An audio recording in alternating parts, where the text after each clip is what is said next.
வணக்கம். நம்ம சேனலுக்கு தொடர்ந்து ஆதரவளித்துக் கொண்டிருக்கும் நல்ல உள்ளங்களுக்கு நன்றி. தொடர்ச்சியாக ஆதரவு கொடுங்க.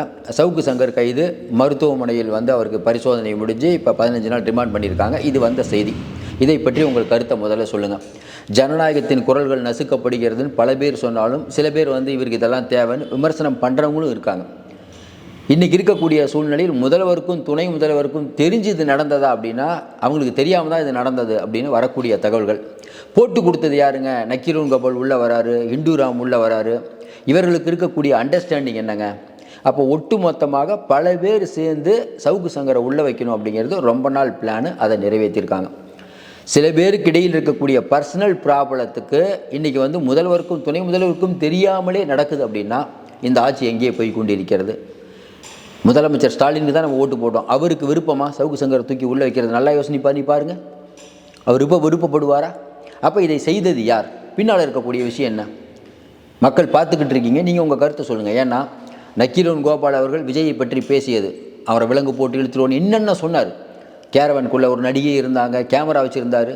அவர் மீது என்ன நடவடிக்கை எடுத்தீங்க? மக்கள் பார்த்துட்ருக்காங்க. உங்களுக்கு நிறைய பேர் திமுகவை ஜால்ரா தட்டிட்டு இன்றைக்கி பேசி கொண்டு இருக்கிறார்கள். அவர்கள் மீது என்ன நடவடிக்கை எடுத்தீங்க?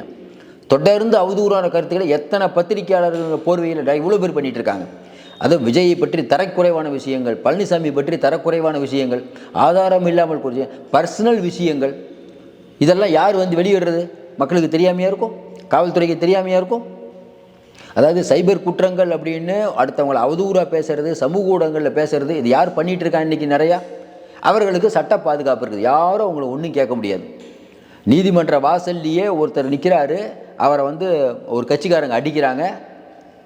இன்னொரு பக்கம் பார்த்தீங்கன்னா திமுகவுடைய கூட்டணி கட்சியான விடுதலை சிறுத்தைகள் தலைவர் திருமாவளவன் போயிட்டு இருக்காரு. பின்னால் ராஜீவ்காந்தின்னு ஒருத்தர் இடித்தார் அப்படின்னு சொல்லி அவரை துரத்தி போய் அடிக்கிறாங்க. கடைசி வரைக்கும் இப்போ எஃப்ஐஆரே போடாமல் கடைசியில் எஃப்ஐஆர் போட்டு அதுக்கப்புறம் அவர் மேலேயே குற்றஞ்சாட்டி ஒரு எஃப்ஐஆர் போட்டு இதெல்லாம் நடந்ததா இல்லையா?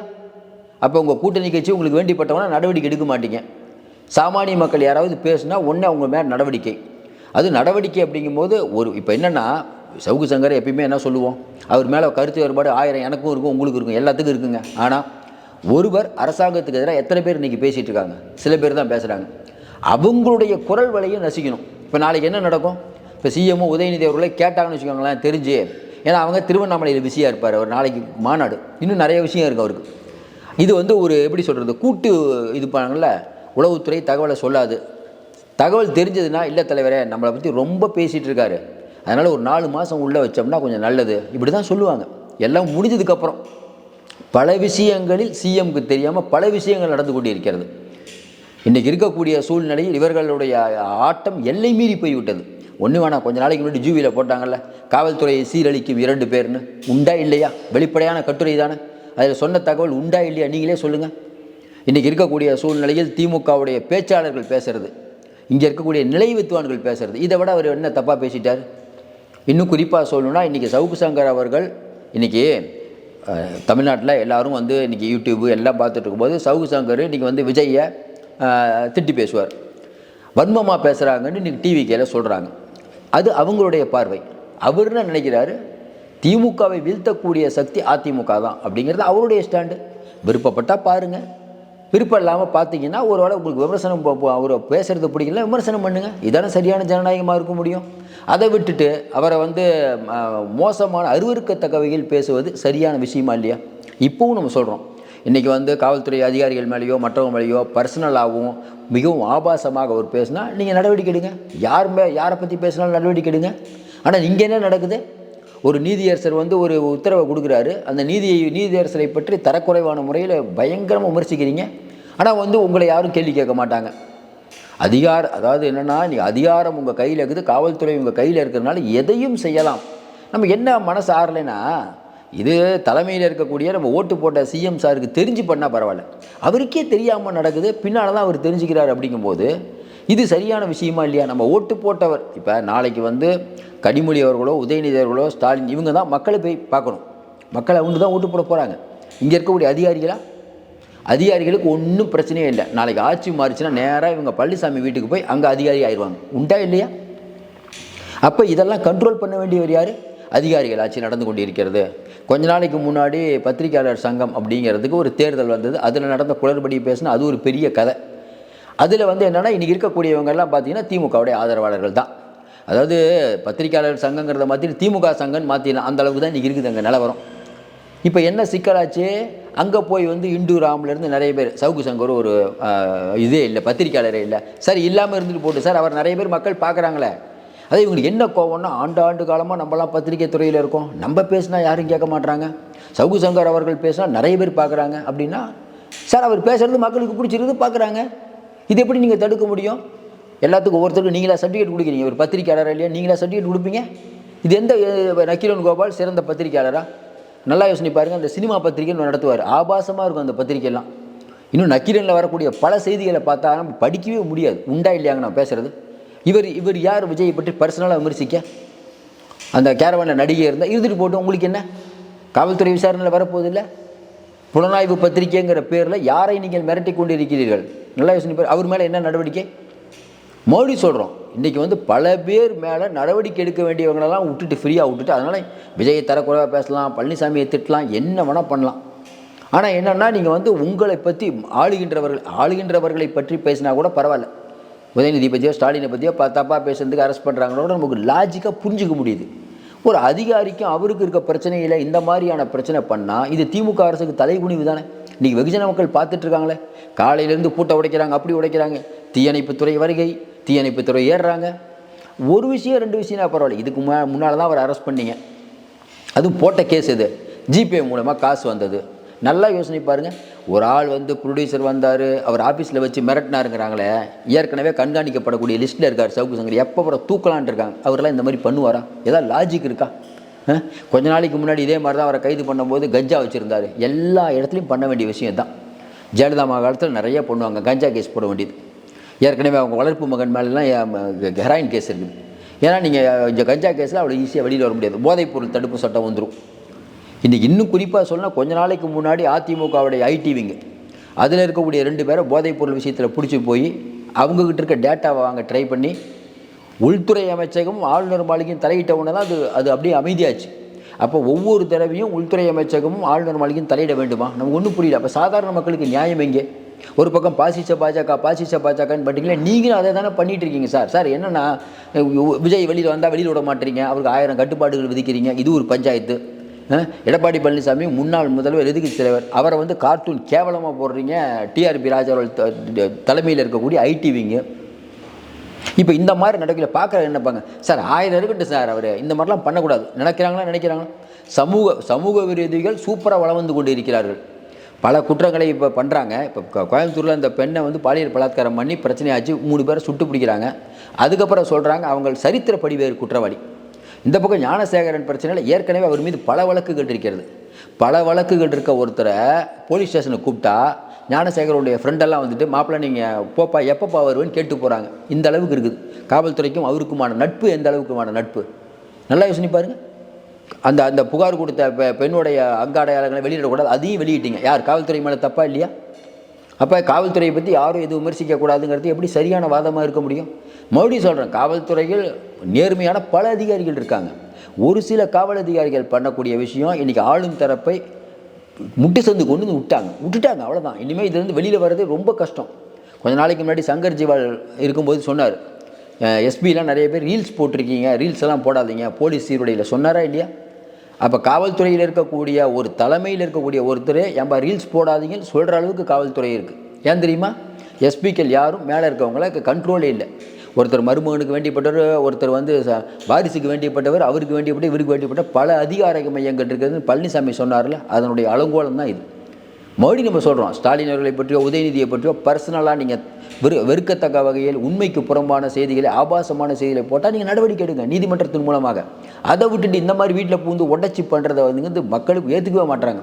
ஏற்கனவே போட்ட கஞ்சா கேஸ், இது வரைக்கும் அவர் மேலே எத்தனைங்க கேஸ் போட்டிருக்கீங்க? தொடர்ந்து அவர் கையை உடைச்சான்னு அவர் வெளியிலேருந்து சொல்கிறாரு. நல்லா யோசனை பாருங்கள், எல்லாத்துக்குமே மாவு கட்டு போடுறீங்க. நீதியரசர் கேட்குறாரு, அது எப்படிங்க போலீஸ்காரங்க தப்பு பண்ணிட்டு உள்ளே வந்தால் மட்டும் வலிக்கு விட மாட்டுறாங்க, மற்றவங்களாம் வலிக்கு விடுறாங்க? கேட்டாங்களா இல்லையா? இது எங்கே போய் முடிய போகுதுன்னு தெரியவில்லை. தொடர்ந்து நம்ம இதான் சொல்லிட்டு இருக்கோம். இன்றைக்கி வந்து ஒரு கேஸ் 2 கேஸ் தொடர்ந்து ஒரு ஆளை கேஸ் போட்டு இப்போ என்ன நோக்கம்? சிஎம் நாளைக்கு தெரிஞ்சதுன்னா, சார் எதுக்காக அவர் அரெஸ்ட் பண்ணோம்னா அவர் வந்து அதிமுகவுக்கு சப்போர்ட் பண்ணுறாரு, உங்களையும் உதயநிதி பற்றியும் எல்லாத்த பற்றியும் ரொம்ப மோசமாக பேசுகிறாரு. அவருக்கு லட்சக்கணக்கான பேர் ஃபாலோயர் இருக்காங்க. அவர் வெளியில் இருந்தால் நமக்கு சிக்கல், இந்த சதுப்பு நில பிரச்சனை, பல பிரச்சனைகள் அவர் தான் எடுக்கிறாரு. உன்னை சேகர் பாபுன்னு சொல்கிறார். ஆமாம் தலைவரே, நம்மளை பற்றி ஓவராக எழுதுறாரு. சொல்லுவாரா சொல்ல மாட்டாரா? ஏன்னா சேகர் பாபு பற்றி வரிஞ்சு கட்டிட்டு அவர் பேசுகிறதா சொல்கிறாங்க. அப்போ இன்னும் இது வந்து என்னென்னா எல்லாருக்கும் சேர்த்து இன்றைக்கி ஜூபியில் வந்த விஷயம் நம்ம சொன்னோம். பல அதிகாரிகள் எப்படி ஆட்சி முடியும் தருவாயில் பெரிய அளவுக்கு கல்லா கட்டிகிட்டு இருக்காங்க, சொன்னமா இல்லையா?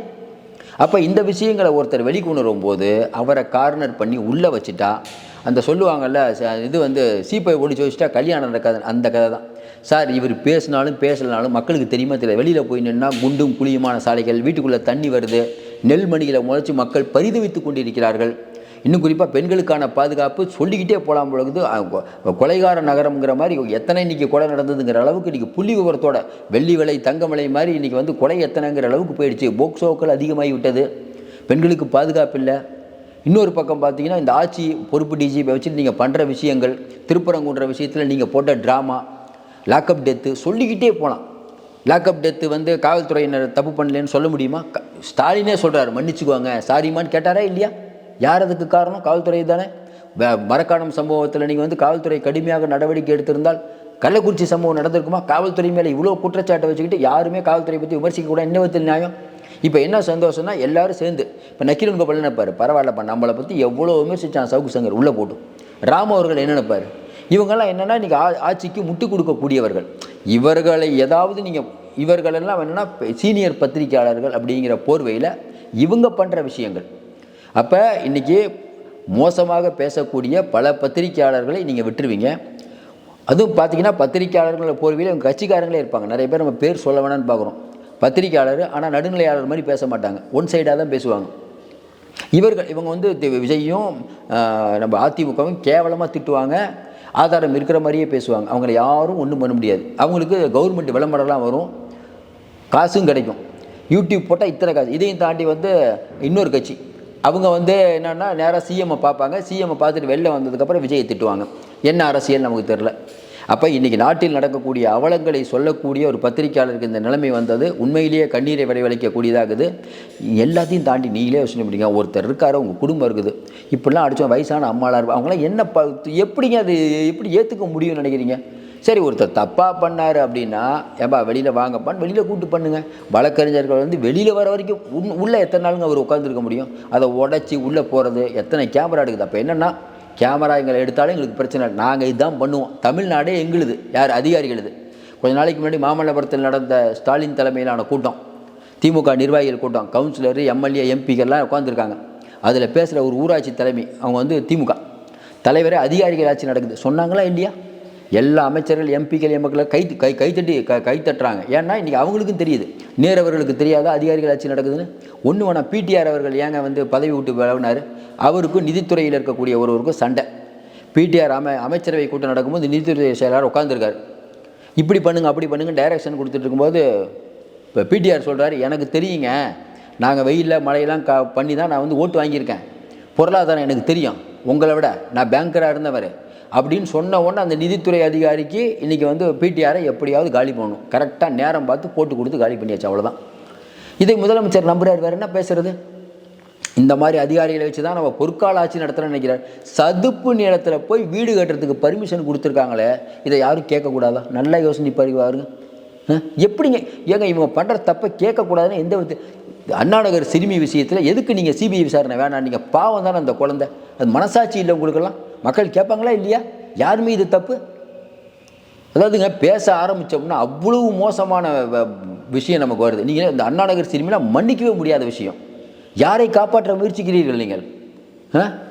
ஒன்றுமே புரியல. இதெல்லாம் மறுபடியும் சொல்கிறேன், நீங்கள் மக்கள் நீங்கள் பார்த்துட்ருக்கீங்க, ஒருத்தர் மீது 1000 கோபம் இருக்கலாம், எனக்கும் பல பேர் மேலே கோவம்லாம் இருக்கும்.